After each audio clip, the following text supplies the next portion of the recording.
What's up, you guys? Shiz back, doing a video I haven't done in quite some time, and I think it's only been one time since I did this type of video.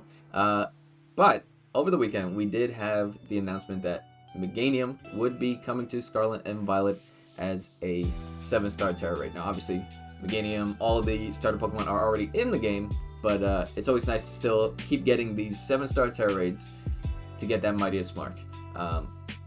It's going to be a Psychic Terra type, and depending on the certain moves that it has, I think this should be a relatively easy Terra raid compared to some of the most difficult ones like Samurai, Mewtwo, things like that. So now, just to preface, I am not a professional Terra raid builder.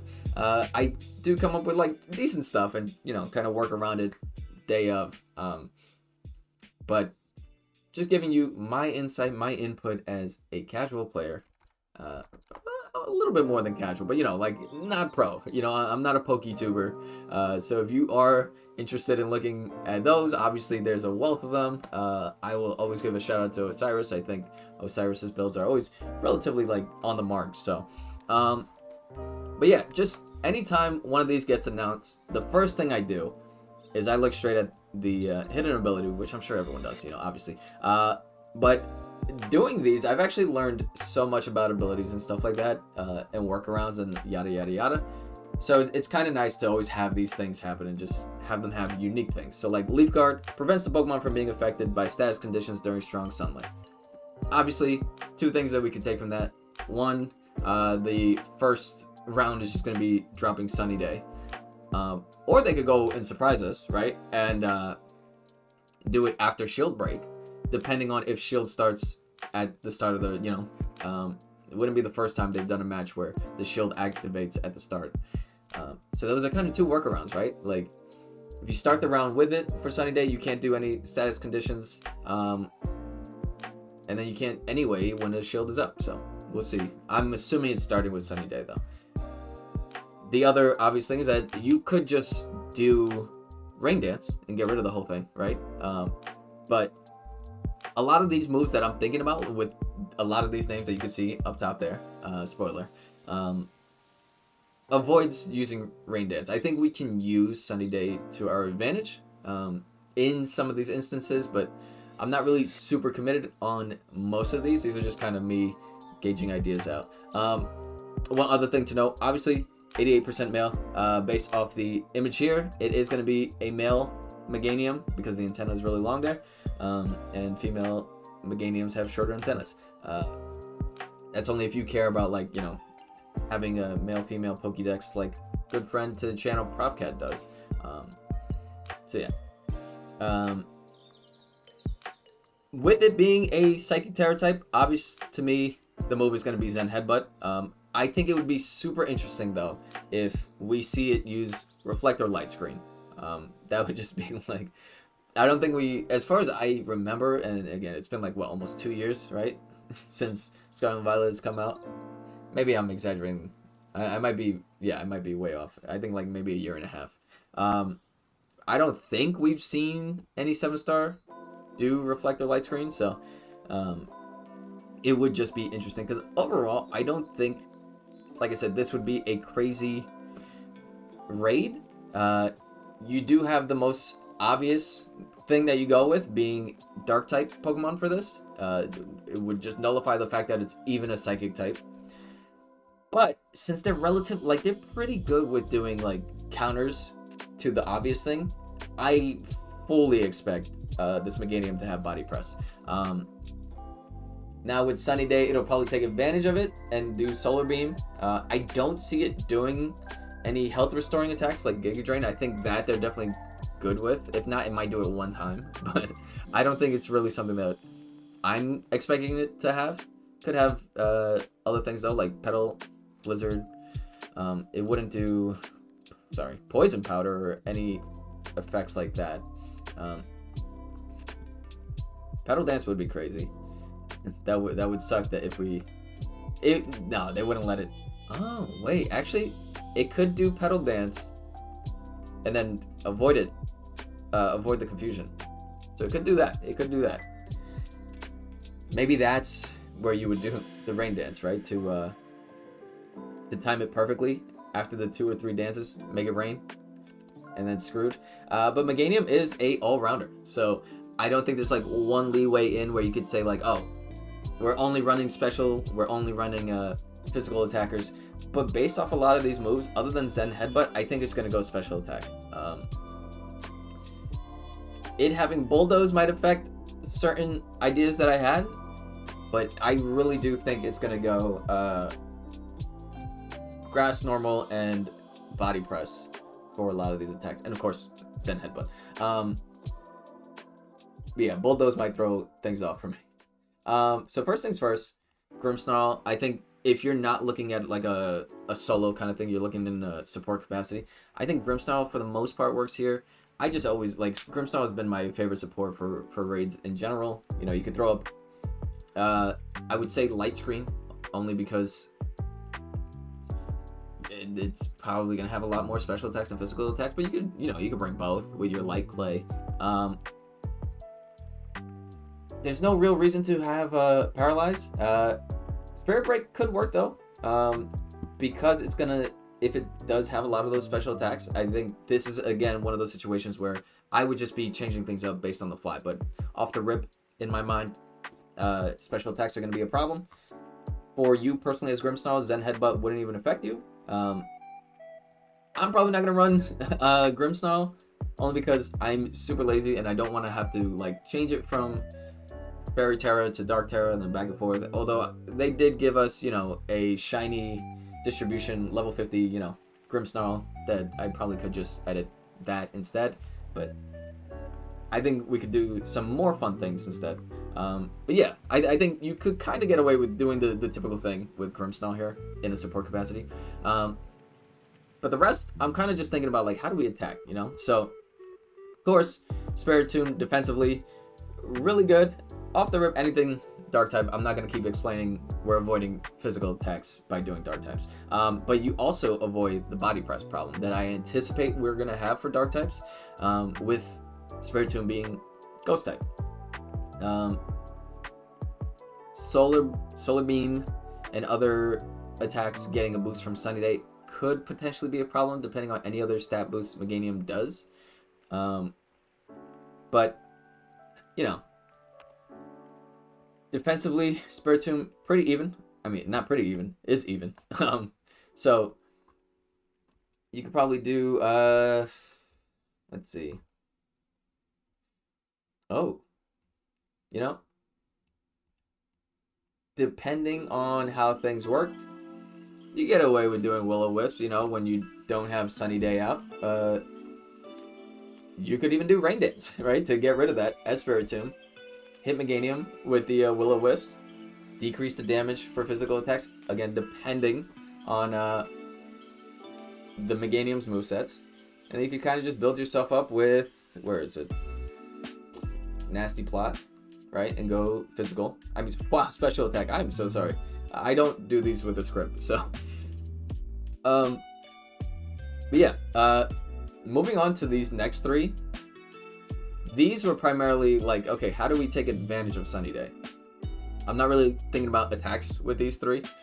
Just kind of looking at the fact that, like, hey, we have Paradox Pokemon that would get a relatively significant stat boost from there being Sunny Day, while also still being Dark or Ghost type. Honestly, though, I think Roaring Moon and Brute Bonnet are going to be a problem if, of course, Body Press is there. But these are some that I think are like fun to look at, you know, if you want to switch things up. So the same thing with Brute Bonnet. Yes, Body Press would be a problem, but you kind of also take advantage of the fact that you can also do some stuff with the grass attacks getting a boost, like Solar Beam, things like that. Fortunately, Meganium does not really have any bug type moves, or fairy type moves, which would definitely be a problem for Roaring Moon. But yeah, Fluttermane, I think there's so many like professional builds of Fluttermane that maybe you could get some workarounds. I think obviously you go Ghost Terra to boost those up, but Fluttermane avoids some of the other problems we were talking about, but obviously not with Psychic. So who knows? But assuming there are normal type attacks, which I am anticipating, you can avoid that with being a Ghost Fairy and Ghost Terra. Kind of the same thing with the moves. I think you just look up any significant stuff. I think like Shadow Ball, you know, being able to drop the special defense stat, that's another great one. Yeah. Moving on, I think another thing, again, still in the mindset of we're not going to get rid of Sunny Day. Skeletor's Ghost type, I'm iffy on that. Like, I just was like, okay, Fire Ghost Pokemon, let's look at that. This is where the problem of, where is it? If Bulldoze was there, like the fire types are a dud. I'm not super familiar with like Skeledirge's moveset, so I'm not gonna like spend too much time on Skeledirge, but you know, Shadow Ball, things like that. What does Torch do again? Oh, yeah, it boosts your special attack too, so you can kind of like, if you're building up towards the Terrasolizing, sorry, if you're building up towards Terrasolizing with a Ghost Terra, do Torch Song while increasing your stats, and then just go crazy with Shadow Ball to drop their attacks. You got Will-O-Wisp there as a backup in case, you know.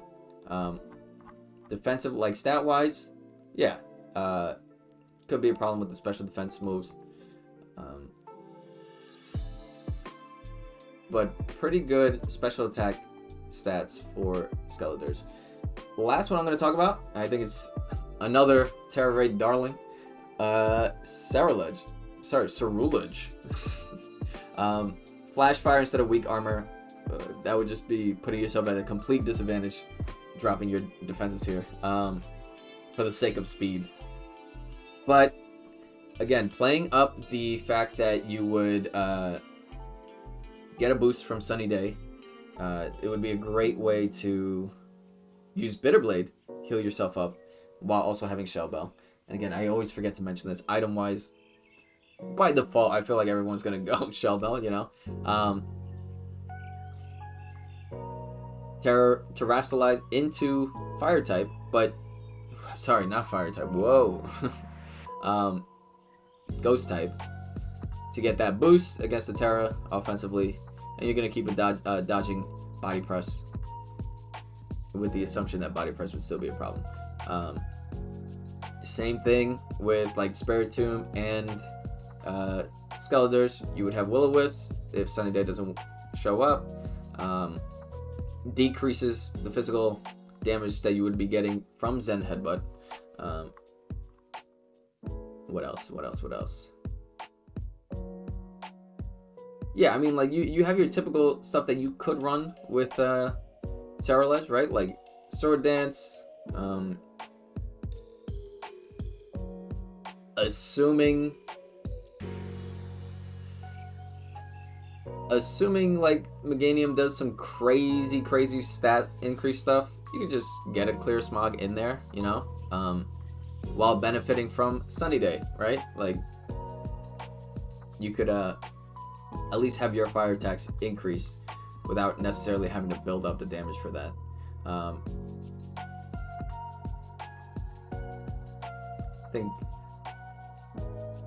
yeah, and of course Shadow Claw, always good to have with the increased chance for critical hits. But we do have some other stuff we could probably utilize. I mean, what we could, with Cerulege being an attacker, you know, you probably want to go physical, but you could do where is it? Oh look, yeah, I mean, you can use Phantom Force to keep yourself safe every now and then. Where is it? Yeah, so like, you know, even though Cerulege is a physical attacker, you could always go Shadow Ball just to decrease the special defense stat if you want to. Could be convenient in a team setting, but overall, pushing that physical attribute of Cerulege is definitely the way to go. But yeah, those are pretty much my initial thoughts off the rip.